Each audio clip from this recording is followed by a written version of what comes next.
Is this considered a multicam? Are we multicamming right now? You are multi-camming right Wow. We're big time. Ah.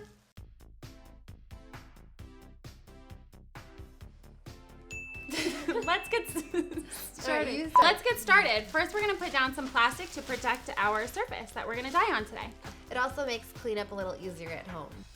First step is to take a half gallon of warm water and pour your soda ash from our packet into the water. The ash will dissolve, so no worries about mixing it. It will dissolve on its own. And then you're going to take your socks or whatever other item you have, and you're going to put them into the solution and make sure that they're all covered with water, because the soda ash is going to help activate the dye. Soak your fabric for 30 minutes while you set up the rest of your tight tie-dye kit. While your socks are soaking in the soda ash solution, take your dye bottles and fill them with water. Tightly secure the top and give them a shake. We like to look at the bottom to make sure all of the dye has been thoroughly mixed, and if it hasn't, we just give it an extra shake. This is also a great time to get out your tray for dyeing, your rubber bands, and your gloves.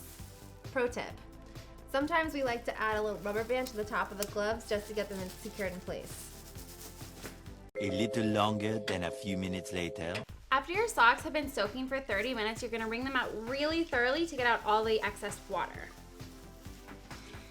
Now you want to start preparing your socks to get the dye. So you take your rubber bands and start, there's really no wrong way to do it, but start for this particular pattern, we're just gonna loop them around and just start placing them about an inch apart from each other, like this.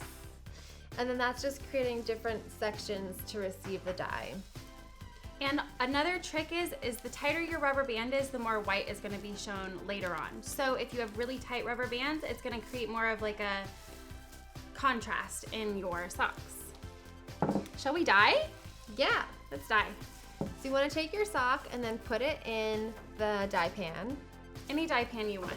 And these are twist tops, so you're just gonna twist open the dye. This particular color is going to be fuchsia, orange, and red. Just putting on my gloves, I'm gonna do our little trick of adding the rubber band to the glove just to secure it. So, as Alexa said, orange, fuchsia, and red. Here we go. Little fuchsia. And you can just like nicely dab the dye into the sock. Dab, dab, dab, dab, dab, dab, dab, dab, dab, dab, dab, dab, dab, dab. Wow, Lizzie, you must tie-dye a lot. These bottles are great because they really let you control the dye. There's like very little splash. I love that too. And you can alternate colors, that's great too. It gives you like a little more contrast, and you can get a little bit more variety. Yeah, and there's really no wrong way to do it. I think people get really nervous about maybe making a mistake, but there's really no mistakes in tie-dye. There's no mistakes in tie-dye. It's all just about having fun and like letting the creative juices flow. Yeah, the creative dye, if you will. Do you want me to do the red Yeah, one? thank you. Okay, I'll do the red one. I love that.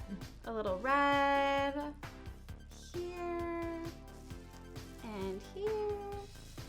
And we don't want you to forget the back side of The other side. So then you turn it around and you just want to complete the process. Yeah, let's do that. This is awesome. And I think it's more fun when you do it with a friend. I agree. Okay, this is so good. Ooh, let's get some orange. And then what you're gonna do is you're gonna wrap your socks. When this is all done, you're gonna wrap them in tin foil or saran wrap, and then I like to leave them for 24 hours, but Alexa likes to do it for a little less time. You can do it 12 to 24 hours. 24 hours, you're gonna have the most vibrant results. 12 hours, you're gonna have vibrant results, but it's gonna just be like less intense. But still great. Amazing, Yeah. some would say. Okay, awesome. So we're gonna get our foil. We have it right here.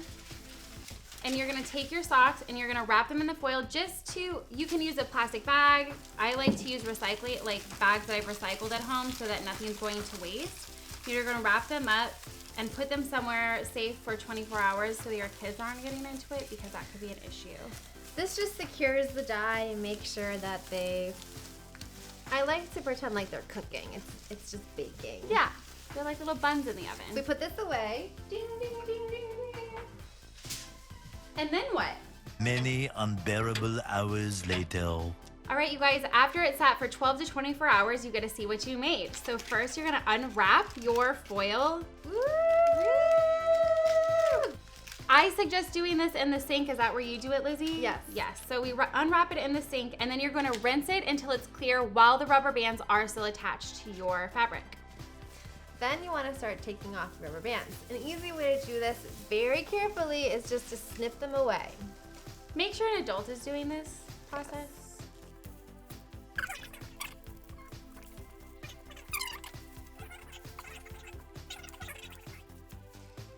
You're doing great, sweetie.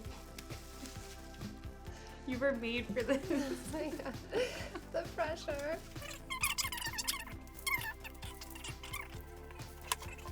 Okay guys, all of the rubber bands are off and they are looking amazing. Wow, I love Wow, them. this looks so good, Lizzie. Great So socks. great socks. So after you finish this process, you're going to take all of your tie-dye and you're gonna put it through one normal wash cycle and one normal dry cycle. But we don't want you to do this with any other garments than what you've just freshly tie-dyed. And then you can wear them for the rest of your life. With your best friend. Woo! Thanks for watching. I'm Lizzie. And I'm Lex. Bye. Bye. Again. That's good, right? That was good. How cute are these?